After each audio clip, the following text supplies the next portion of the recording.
put up with you guys. I'm sure you guys are going to have a lot of questions. We're going to get to some audience questions. We're just going to start with a bit of conversation first and then move on. So have a think while we're talking about questions that you might want to put to these guys. So firstly, I guess to both of you, I'd like to ask, almost 50 years on, are you surprised that we're here talking about Last House on the Left? I'm surprised I'm still here.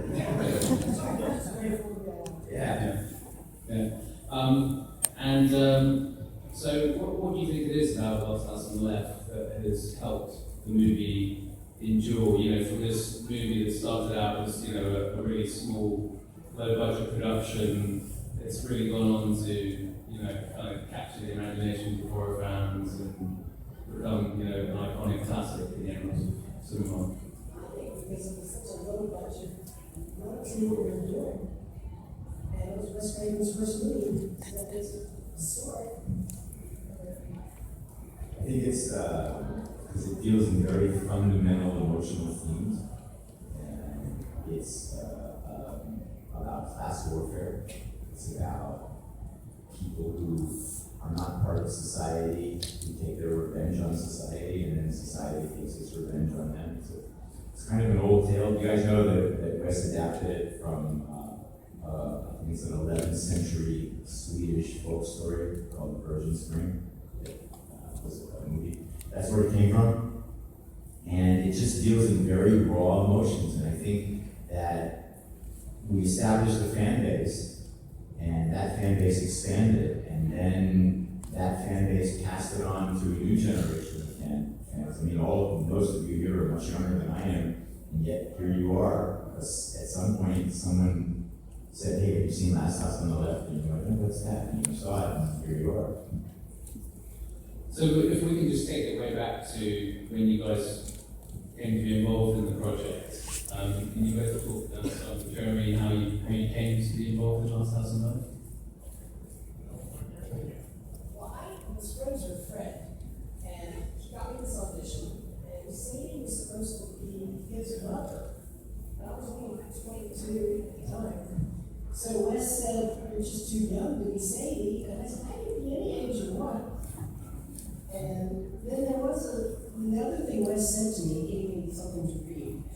And I was killing Sharon Tate every night to play in New York, so they had seen me read Susan Atkins. So I guess they knew that I could be that. And there was a scene that said that I was going to cut the girls' breasts off and eat them. And I told him, I can't do that. My parents will never speak to me again. And he assured me, he said, just ignore that, that won't be in the film. And I do want to say that was not in the film. No. He's still banned. Yeah, it's in another film that we'll come on to later that Mark can talk about.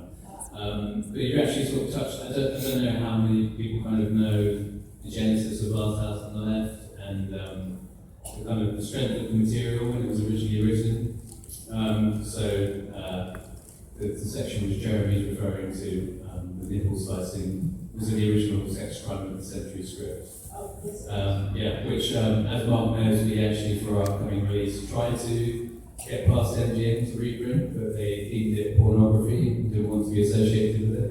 So I can break that news here. Mark? So I got the part this way. I've been mostly in the comedy world in my career, and I was doing stand-up comedy in New York, and I had a manager with an office in Rockefeller Center. So one day I walked into his office, and he handed me a slip of paper and said, "I have a movie audition for you. Go to this address on 45th Street near 5th Avenue. Go to this suite. Ask for two guys named Wes and Sean. Tell them I sent you." So I go down and meet two guys named Wes and Sean, and they give me some pages, a scene to read.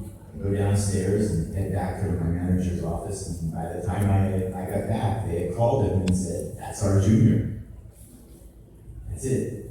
So I got it. And so, can you sort of take us through like the first few days filming, shooting the film? What scenes did you start with? What were your sort of first impressions of the whole production? Well, I remember remember one scene, I think we shot in New York first, right? I shot him in Connecticut You shot him in because I was chasing the girls down that hill in the woods and I caught poison ivy, which then for the whole rest of the shoot I was covered in poison ivy. Yeah, so the scene that she's talking about before that was the scene where we park the car and we get the girls out of the car, and you know, David tells me to do something, and then he's going to take the girls down. So Wes said to me, his direction was, he said, look, you know, you've just gotten this heroin. I need you to kind of stumble through the woods. Can you do that? I said, wait a second, you want me to like act like I'm stoned and stumble through the woods? And he said, yeah, can you do it? I said, give me like 2 minutes. From a distance, it looked like some Native Americans were sending messages to each other, but it wasn't that. So he calls action, and I start trying to walk down through the woods, but I couldn't because my body was saying I'm in below on a couch somewhere. So I stumbled perfectly, and Wes said, hey, that's great. And I said, hey, no problem, where's the craft service table? So, yeah. So that's obviously, you know, David Hess is really commands the screen as the Valley crew. Can you guys talk a bit about, I mean, Mark, I know you're very close to Jeremy. Can I ask you what kind of vivid memories you have of working with David? Well, he's terrifying and he's wonderful and loving, and we stayed lifelong friends. And he began to love animals like I do. He knew I was in dog rescue, and he started helping me. He had a heart of gold. It was a terrible loss that we lost him. There was no warning, didn't expect to devastate it. He was the heart and soul of this movie. He was the heart and soul of any panel that we would ever be on. And usually the mouth. The mouth, and so was Freddie. I was friends earlier with Freddie, and we lost him a couple years ago. And I mean, I'm just still reeling for losing two really good friends, people I really loved. I mean, we were a dysfunctional family in that movie. One of the things that comes across in the film, as you guys know, is that Krug and Sadie and Junior and Weasel, as bizarre and antisocial as they were in the big picture a very traditional family construct.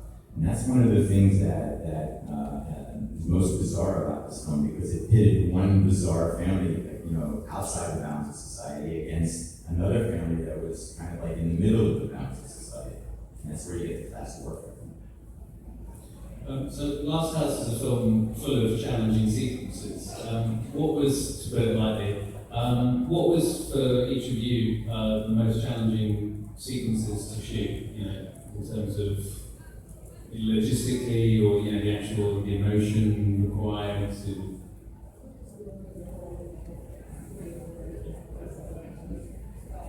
Okay, well, for me, it was that Les told me that I had to get behind Lucy, and I don't know if I was under the shirt or on top of Eddie, like this, and grab her breasts, and she was really bad, and I didn't want to do it, but you have to do what they tell you to do, so I did it, and she was really mad at me. So, You shouldn't grab them. I'm sorry. I will say this, the girls won't ever come to these because they are still to this day terrified of us. Or me, or maybe him. I'm not sure. We frightened them a lot, I guess. Well, yes. they were not so much Lucy, because she had some experience in the film. Sandra Peabody, the girl who played Mary, she was not comfortable in that environment. Yeah, I mean, Jeremy, you did a lot of running in the film, so presumably you had to be quite I've fit for been the a role. gymnast, and they did tell me to just down that hill. And you got to stumble like you were drugs. I had to Like that?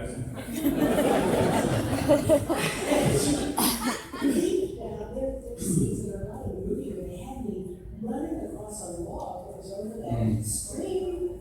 I'm not gonna kill myself in any moment. But it was fun. That wasn't in the Not so much health and safety. Well, and that just fight shooting. I had with the mother, Mm. she said that I actually hit her.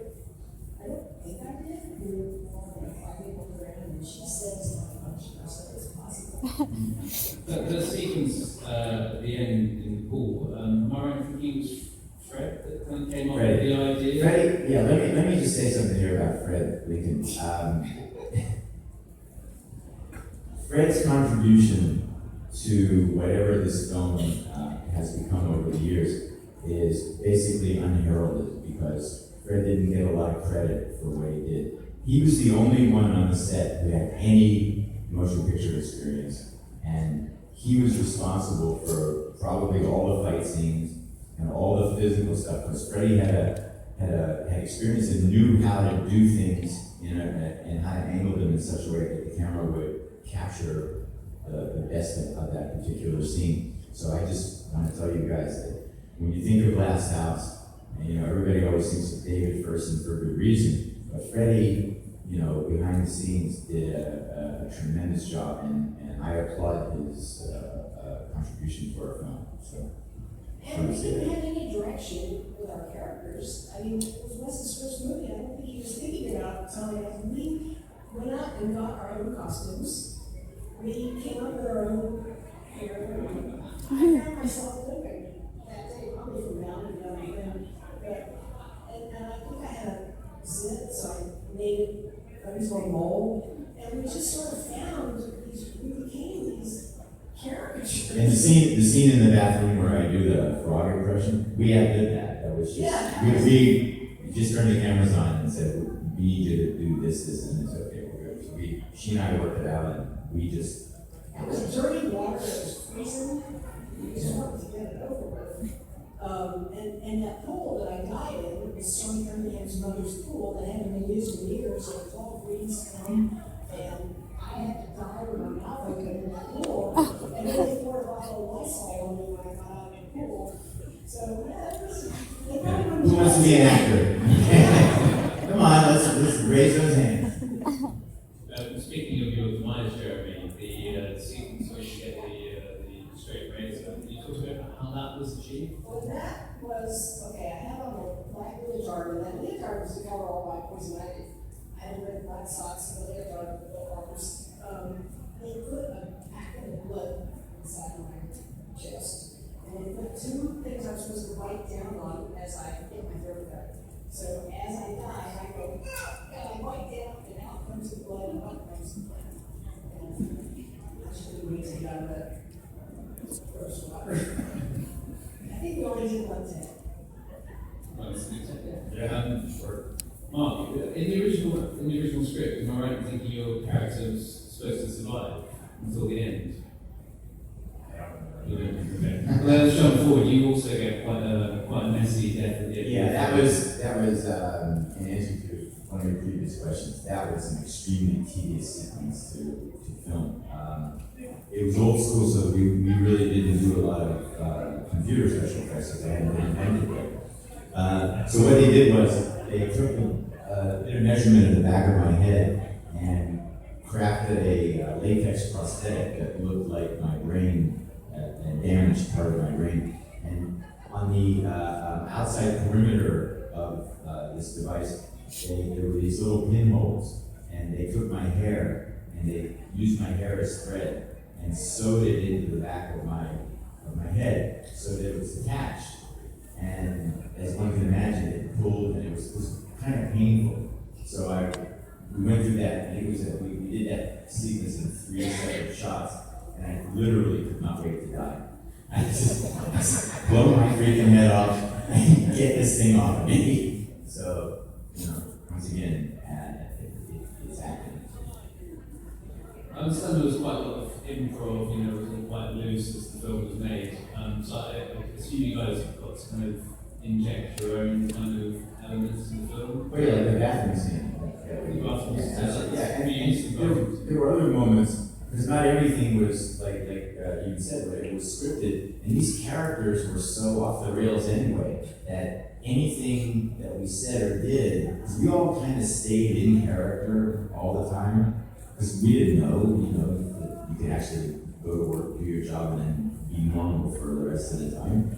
We thought, this was acting, and this is what he did. So Hess was in character like 24/7. He was intimidating and threatening everybody in his wake. We all slept at Sean Layton's mother's house. There was no money for anything, so we all had to just camp out on the floor. We stayed in the hotel. It's I drove home every night because I had to share tables. Yeah, no, we stayed at the Peacock Motorman. And Steve Miner was our driver. I went home. I went back to New York every night.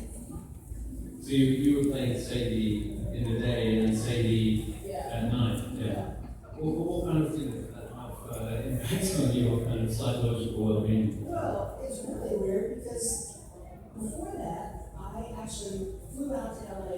I'm from West Virginia, and I went out to LA. My parents let me fly out every $10 a day to stay with my great aunts in Hollywood.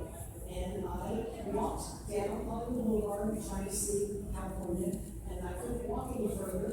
So I saw some people hitchhiking. They weren't having any luck getting a ride, so I stood in front of them. I was a little hippie chick, and I stuck my thumb up, and a car stopped and picked us up. It turned out to be Charles Manson, Tex Watson. I thought we were nice guys. I didn't know. And so I got to take the two guys to where they were going before they took me back to my great aunts. And I was such a ginger character. Charles Manson was from Sissonville, West Virginia. I'm from Charleston, West Virginia. And it was just, so I've gone full circle in my life to having met Charles Manson, and thinking he was okay, to playing Susan Atkins in the play, to then with John Savage, the actor, who was my boyfriend for about 4 years. I moved with him to Beverly Hills to live at his manager's house, and I thought it was the greatest house ever. I just kept saying, wow, we live in this beautiful house in Beverly Hills. And one night he said, I have to tell you something about our house. Like, well, what? Sharon Tate was murdered in our house. And,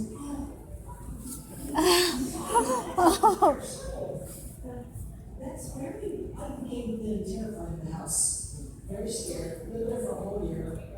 The house was then haunted. And the back house. We moved to the back house when this manager came back from Italy. It was all the same stuff, the same furniture. The vibe in that house was so bad. But there was no vibe before.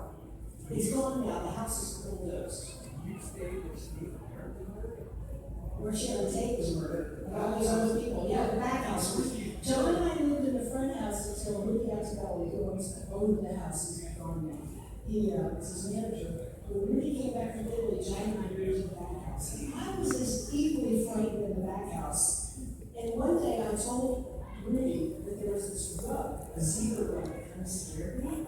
And he goes, well, I don't know why. We found the body on it, and I sent it out and had the blood scraped out. He said, just roll it up and we'll put it on Sharon's grave. It was those kinds of bad jokes. Like for Thanksgiving, I asked where the knives were, and he said that the DA, that people broke into his house and killed people with his knives, and that the DA would give back the knives. So that's the kind of thing living there. People would not come to our house. They were terrified.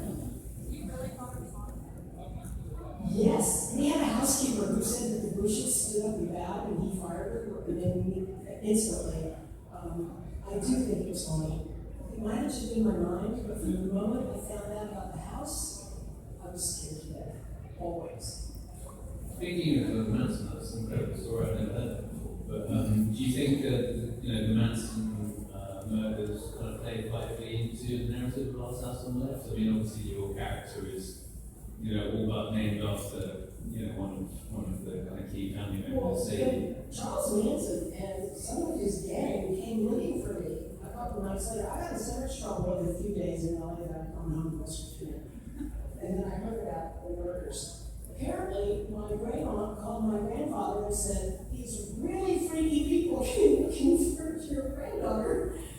And it was them that came looking for me, and I'm just glad they didn't kill my grandma. who knows what was going on with these people. But I do think it was of that time, yes. It was very, I think it might have had something to do with that. Yeah, I mean, a lot's been written about Last House on the Left in terms of like its kind of timing of the cultural landscape, specifically the American cultural landscape, with kind of the death of the kind of love generation, Manson family, Vietnam. Did you guys get any kind of, I mean, question, I guess, first part, do you guys kind of see those resonances in the film? And did you feel that was part of Wes's agenda as you were making the movie? I think Wes's, from what I remember, Wes's agenda cinematically was to, he was upset that violence as portrayed in films was never portrayed properly. That it was always portrayed from a distance and sanitized, and it wasn't represented the way it really was. So his mission with Last House was to take the violence that had always been in the background and throw it into the foreground and throw it in front of people's faces and say, this is what it really looks like. This is what man's inhumanity to man looks like. Don't believe that other shit that we say that, it's from a distance and someone goes like this and they fall and no one feels any pain. This is the pain that violence, that people committing violence on other people causes. Do you think there's, well, yeah, I mean, that kind of, Wes has spoken a lot about, what you said about kind of the old Western movies and people just going to get shot and fall down, and you wanted to kind of really show the impact of interpersonal violence. Do you think it went too far in trying to kind of push that, or do you think it needed to go to that place? It wouldn't have been what it was if it hadn't gone to it. When you start to self-edit and self-censor, what you end up doing is crushing any kind of creative spirit that's looking to rise. It's so much fun playing a bad person. Safely. It really is. Like, I would never want to play the victim, but being the bad person is a lot of fun. I enjoy it. I'm not a bad person. I am at all. And it was amazing to find out that people who were fans of Steve, they're not bad people either. Just for a while, I was afraid of anyone that would be a fan of Steve. Well, that kind of leads into another question I wanted to ask you guys. I was talking to Mark before about some of the kind of fan experiences he's had, how a lot of people have come up to you, spoken to you about the film, have very personal connections to the film. I mean, I myself have personal connections to the film. What's kind of, the most kind of interesting kind of fan experience you've had? If you have any particularly memorable ones? Well, I had one here yesterday. Let me back up and say that I've had a changing and maturing view of this film over the years. When I first made it and I first saw it, I kind of looked at it solely through the lens of my own eye and my experience, and it really didn't have any effect on me. Like I didn't, when you're watching a violent film being made, it doesn't look the same way as it does when it's edited and on the screen. So I kind of didn't pay attention to you guys in a sense of what you were thinking, all the fans. And then I started doing these conventions, and I got a chance to look at the film from the other side of the proscenium and to see what other people see and to not just look at it through my lens. So back yesterday, I'm sitting at the table, and a guy comes over to me. I would say he's like mid-40s, and he's got a young guy with him who looks a little bit like him, so they look like father and son. And the guy tells me that he just completed his 20 years in the military, and that he had done 3 tours, 2 in Iraq and 1 in Afghanistan. And then he tells me that one of the things that they would do, the soldiers would do when they would come back from these intense, combat missions, is screen movies, because it would help chill them out. Apparently, one of the most popular films for these guys to watch was Last House on the Left. And I was literally blown away by the fact that this little film has that kind of reach. And not only is it, old and not from the 70s and just kind of historical. That these guys who are doing this incredible, thing for our country, whatever it is, we've reached out and touched them, and I was still processing it. It helped them with their stress. Yeah, it helped them with their stress. He said they love to watch horror films. Yeah. And who knew? So I'm blown away and grateful by all of you guys and your longevity. So inside my head, I'm applauding all of you. I think that's probably quite a good time to open the floor up to questions from the audience. I don't think we've got a microphone going, so you're going to have to just make your voice heard. Or schools or somebody. So, gentleman over here? Yeah.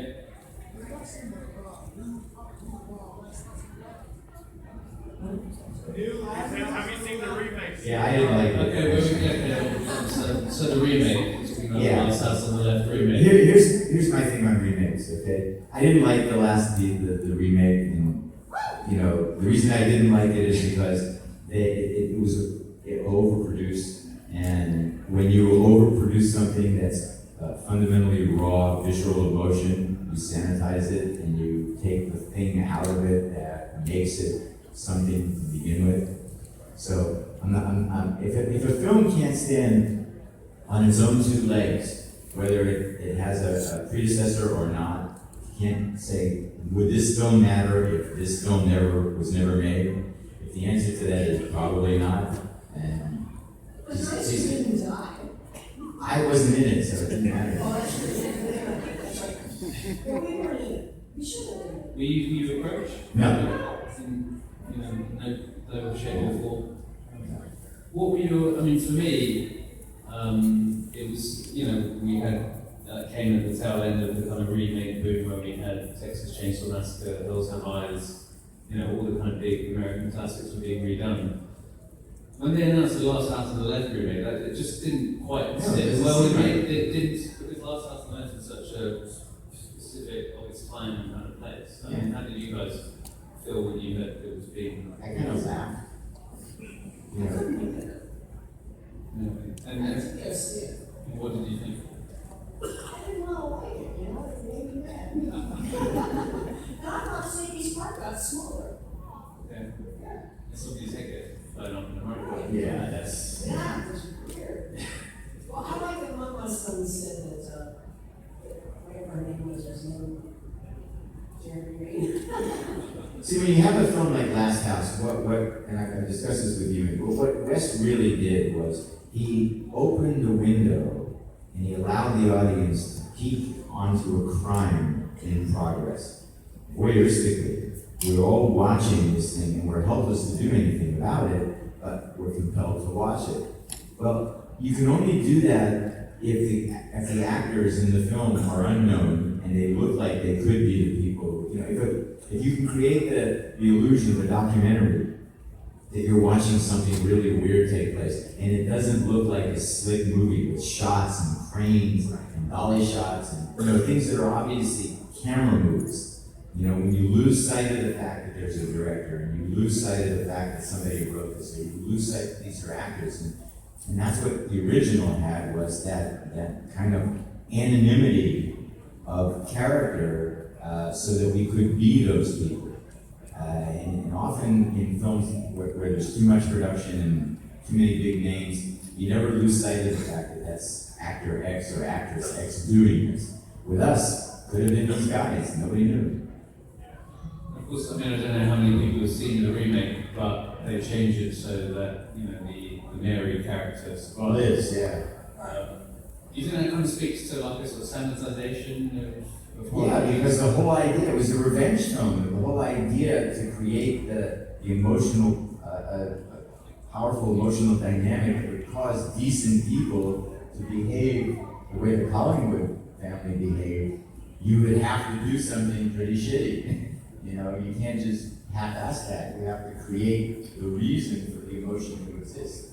And by killing Mary the way Hess did, and then that's the reason. That's what Bruce switched for them. Another question from the floor? Down the front. That was horrible. That was horrible.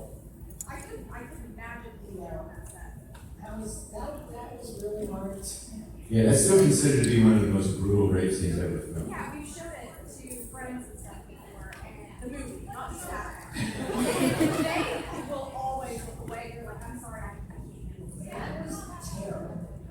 Yeah, and it was Hess. I mean, he was really into that.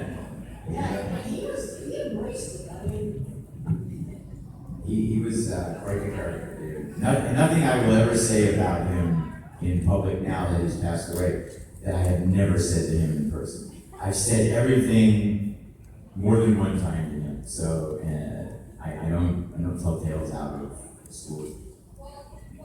Other questions from the floor? Gentlemen Alright, when was the most craziest moment that happened while y'all were filming that all y'all could do was just look at each other and just bust out laughing? That was a lot. Jeez, I don't know if I don't know if there was a craziest moment. It was just we couldn't actually believe that we were doing it. We'd look at each other all the time and just laugh. I saw Wes about a year before he passed away, and had that same kind of experience with him. We were at an art gallery opening together. We were both invited to an art gallery opening. Someone had done a rendering of Wes's films in multimedia art, so he was invited, and the guy who owned the gallery knew me, so they invited me. And Wes and I hadn't seen each other in a while, and looked at each other from maybe 20 feet away, and just shook our heads and laughed, because it was all that time and all that fun. And then we talked for about a half hour, and just couldn't believe the ride that we were on. It all started back in Connecticut. So I don't know if there was one crazy moment. It was just, once you hit production, it's a very pedal to the metal experience. Everything is going all the time until you finish. So every moment was great. we had a break, and I was covered in blood, and we had that car, and we were in Connecticut, and so there was no way to sit down and take a break, so I was lying on the hood, kind of just asleep. A car went by, and thought they'd been a terrible car wreck, and called the cops, and the cops came. Swear. Yeah, that was kind of weird. That was like, no, we're not really bleeding, we're not really dying.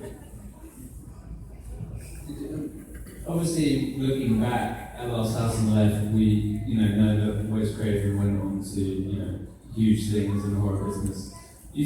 How do you think kind of our perspective on Last House may have differed if that had been the last film he made? Do you think that would have changed how we see it? That was like the one and only film you made? Yeah, in the sense that I guess I'm wondering if it made it more commercially kind of acceptable, given that he went on to kind of studio pictures. Well, it was number one when it came out, and he was nobody. I mean, none of us thought he was anybody. And that movie was shocking when it was number one for 2 weeks, and it was plastered all over New York City. Yeah. Everywhere. So I think Wes, unlike a lot of his subsequent films, I think he really had a mission, like an emotional mission with Last House. I mean, I remember him saying the whole thing about violence and how it upset him that people were ignoring what violence really was. And he was upset with the way that casualties in Vietnam were being reported, and that nobody was addressing the fact that these were real people dying horrible deaths.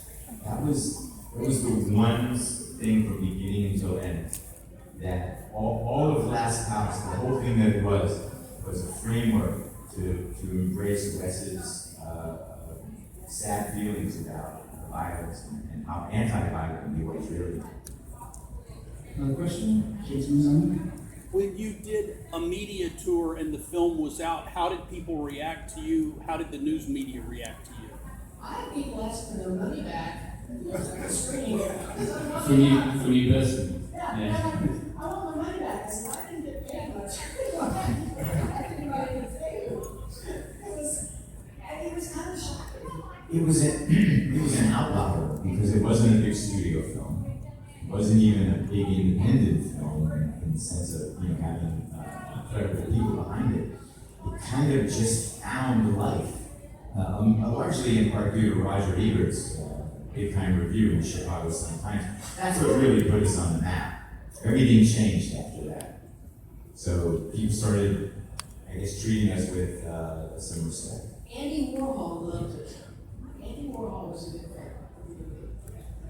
Well, picking up on that, do you both recall the first time you saw the finished movie and what the circumstances were? It was at a screening at a Filmway screening house. I was so poor I walked to that screen.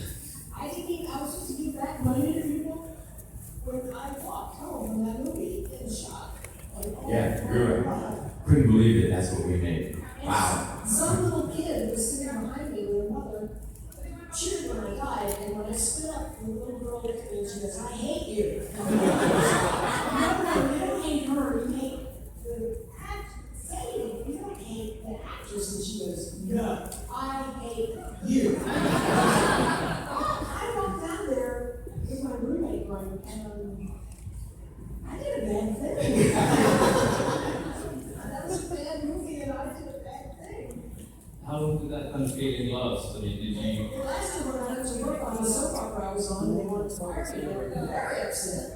And then when the movie went to West Virginia, when I found my parents couldn't get to see their daughter in the movie, and they didn't talk to me for at least a year. I was really in bad trouble.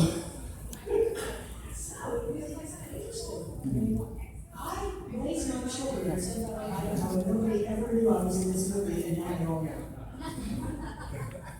I grew up in Pittsburgh, Pennsylvania, and my father's cousin was the general manager for the Stanley Warner Theater chain at the time. And they had a bunch of big, kind of old school movie houses in downtown Pittsburgh. One of them that I used to go to a lot when I was a kid is called the Stanley Theater. Well, guess what? When Last House opened up in Pittsburgh, it opened up at the Stanley Theater. And they made a huge deal out of me, hometown boy in the movie, and yeah, they had Klieg lights outside, and they sent a limo for me to pick me up. They complete. And the most interesting and fascinating factor was that a half a dozen girls from my high school graduating class who wouldn't give me the time of day when I was in high school ended up giving me a lot more than the time of day that week. And I remember looking up at myself and thinking, this is a pretty good career choice you made. It's the first time I've ever heard Last House described as kind of an aphrodisiac. I'm telling you, I am absolutely telling you that is a really true story. I'm too old to lie about it. I'm already married now to a wonderful person who's sitting right here, my wife Patty. And yeah, it's all these kind of positive, negative reinforcements. Like there were people in my family who were saying, "Oh, why don't you get a real job?" And I said, "Wait a second, I'm making some money. Girls are doing this to me." And wait, no, I'm not doing anything else. Another question? Yeah.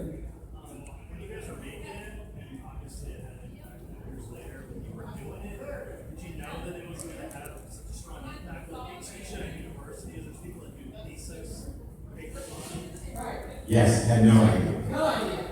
None of us knew anything. We didn't know anything. We were paid next to nothing. We just did.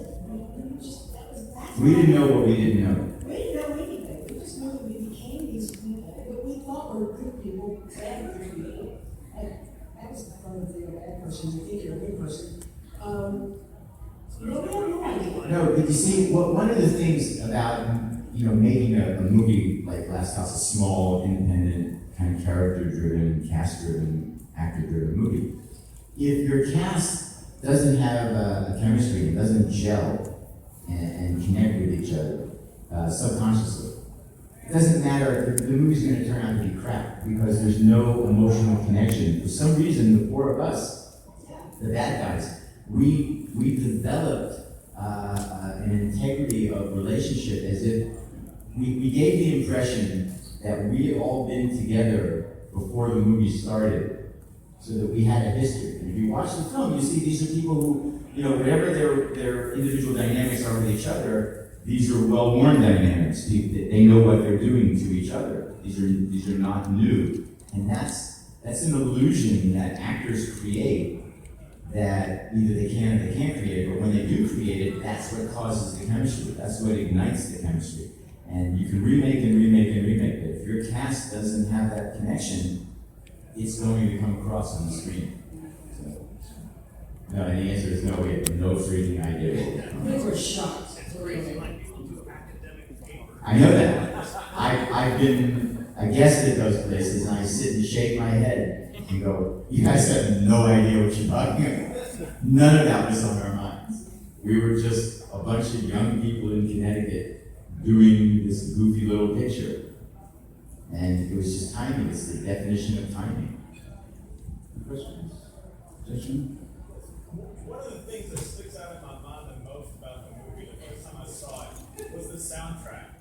That contrast between the sound and that music and what was happening. Can you talk about what the first time was like to see it with the soundtrack? Yes. Just sorry, I don't know if, just in case no one got that, so there's a question. Okay, I'll see the question. The question that was asked was about the soundtrack, and can we comment on what it was like? David and I were living together in an apartment on 85th Street in Central Park West, so I watched David write a lot of that music, and I saw him record a lot of the music.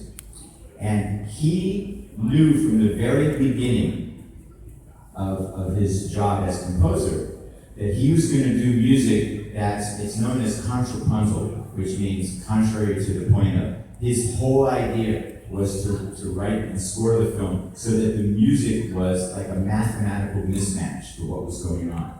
And David's instincts were totally correct. And I love the soundtrack. I think it's fucking brilliant. You know, it's just amazing. Yeah, Eli Roth uses it. Yeah, Tarantino used it in some. But hats off to David because he really came through. Yeah, I think that was one of the things, like one of the most unsettling things about the film. I mean, particularly when you guys are driving down the road and you've got the two girls in your truck and you've got this kind of jaunty, Alice thing, you know, Weasel Junior singing through your head. It's just really weird because you're kind of being, you know, you've got David S in the film as the baddie, and you've also got his voice kind of guiding you through the narrative with the music. So you're kind of being pulled in all these different directions. Yeah, well, that was being with David, being pulled in a million different directions at the time. Yeah. Kind of similar with the kind of the light relief in the film. Which, you know, you go from these moments of just kind of shocking brutality to Ada Washington, who's famously credited on the poster in favour of fair drinking. Correct. Ada and her chicken. Well, because she was Sean's housekeeper. Ada was Sean's housekeeper. Do you guys think that the film needed to have those light moments to kind of balance out the darkness that was going on elsewhere? When you do horror films and you push people to emotional cliffs, it's a good idea to allow the audience to breathe and to regain their emotional composure. It's a roller coaster, you know. You have lift hills and it takes you up, and then boom. It's the same kind of gross principle that you allow people to rest and relax, and then you scare the shit out of them. Well, like Marty Cohen. Yeah. That was a whole giving you a break, I guess. Because they were so slow getting there to help. Other questions? There's a movie that came out, I don't remember exactly when, called Chaos. I think you alluded to it just a little bit earlier. I did, yeah. I'm just curious if y'all are familiar with the movie, what your thoughts are on the movie, and I was one of the what producers of you that might have movie. thought about it. I was one of the producers of that movie. Really? Yes. Okay. When I first saw it, I was like, this is a total rip-off. No. Let me explain that. But I see your point. The guy who was the writer-director of that, Dave DeFalco, who is a real good friend of mine, he grew up in a little town outside of Boston. When he was 12 years old, his mother took him to the drive-in, not knowing that Last House was the feature. She wanted to leave. He made her stay. he got to see Last House and ended up watching it like 30 times in the next couple of years. He is one of the world's biggest fans of Last House. And when he approached me with Chaos, he said to me, "This is not a ripoff, this is my homage to what you guys did." So, lest there be any misunderstanding, he didn't do the film to rip it off, he did it as a tribute. And I know that was originally thought to be going to be the sequel. No, it's not gonna ever gonna be the sequel. No, because of rights issues, that couldn't be the sequel. So, There were lots of rip-offs. And oh, tons of rip-offs. What they ripped off was the ad campaign. Yeah. Texas Chainsaw Massacre, we were the first. In the chaser. We were the first chainsaw. Yeah, I mean, it's kind of a whole industry of Last House kind of rip-offs. And Crew turned into Freddy Krueger. Of course. Yeah, that's where Freddy Krueger came from. Question, trying to play association with Last House came out like a couple years out to now, like it's part of like we're crossing and seeing like vibe that movie had, just like it's like horror genre, but it's also like what's scary about it is it's just Real. And the same year that yours released was the same year that Deliverance came Uh-huh. out. Was there any association with anyone that were No, not that I know of. the only other movie that had that? Well, Ramones. They had that raw vibe. Yeah. That was really cool. It was like a high budget. Yeah, that had a big scar too. Yeah, I have no connection that I know of. So in case you didn't get that, the question was a connection between Deliverance and Last House, but I think we decided there wasn't. Another question? Okay. Yeah.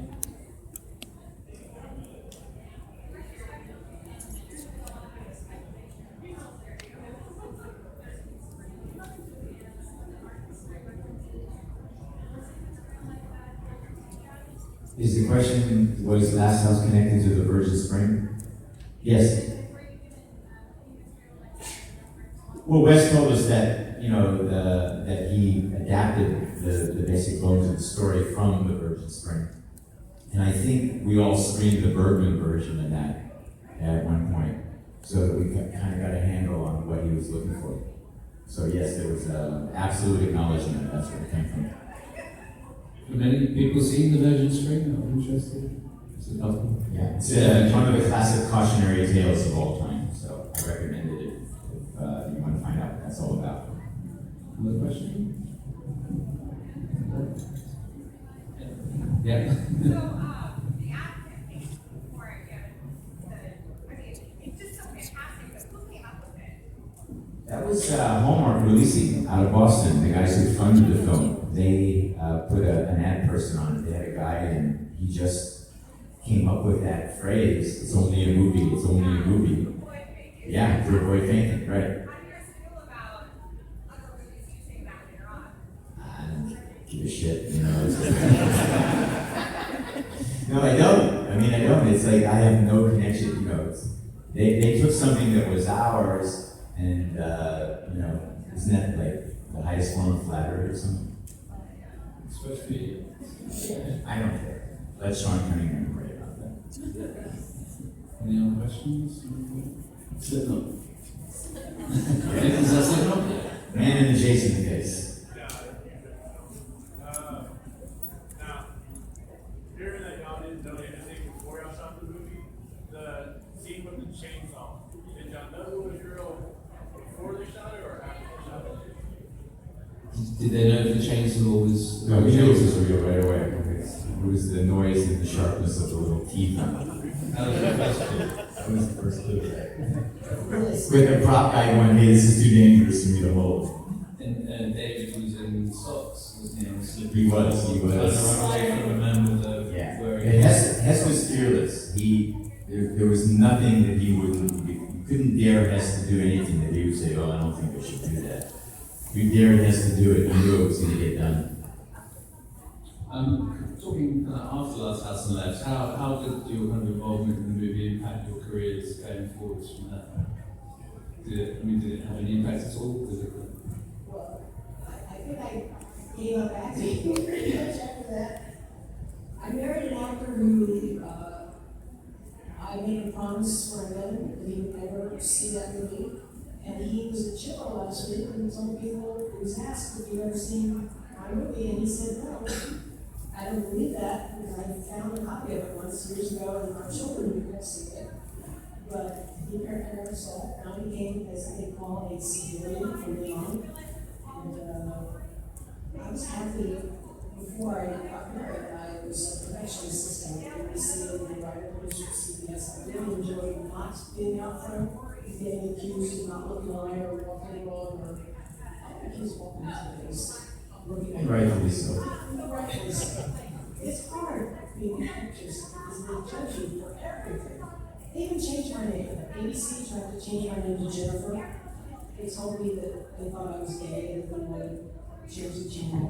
They changed my name, so I kept forgetting that I had a new name, so I didn't answer. They told me I had to walk, and the more I tried to walk better, I walked worse. So they fired me.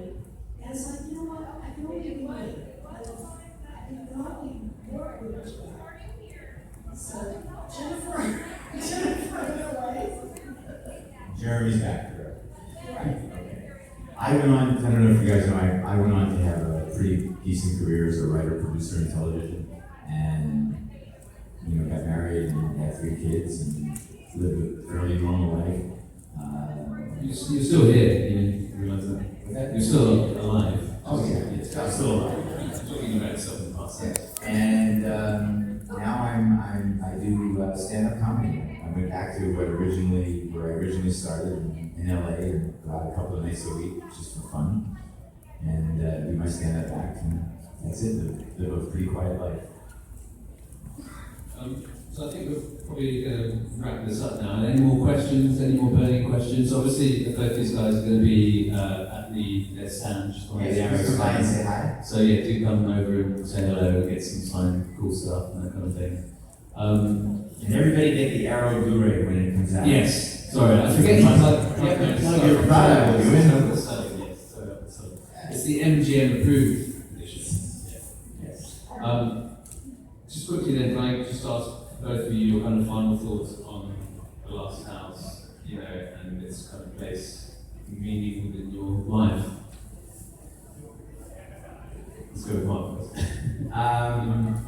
I'm humbled by it, actually, to have done something all those years ago, decades ago, that no one ever thought was going to do anything other than be a little, nothing movie. And here I am, all this time later, sitting here talking to you guys. I'm humbled and I'm grateful that I am a small part of American film culture. And so, given that I didn't have, a whole lot, I didn't think about doing a whole lot of things when I left college, I have exceeded my own expectations. So I thank all of you guys for being supportive of us. I did know that.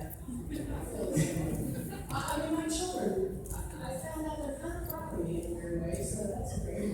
They think I actually achieved something Yeah. at a young age, and so that means a lot to me. What did they make you feel? I wish they were here. 2 of my kids. Oh, we could have got them up.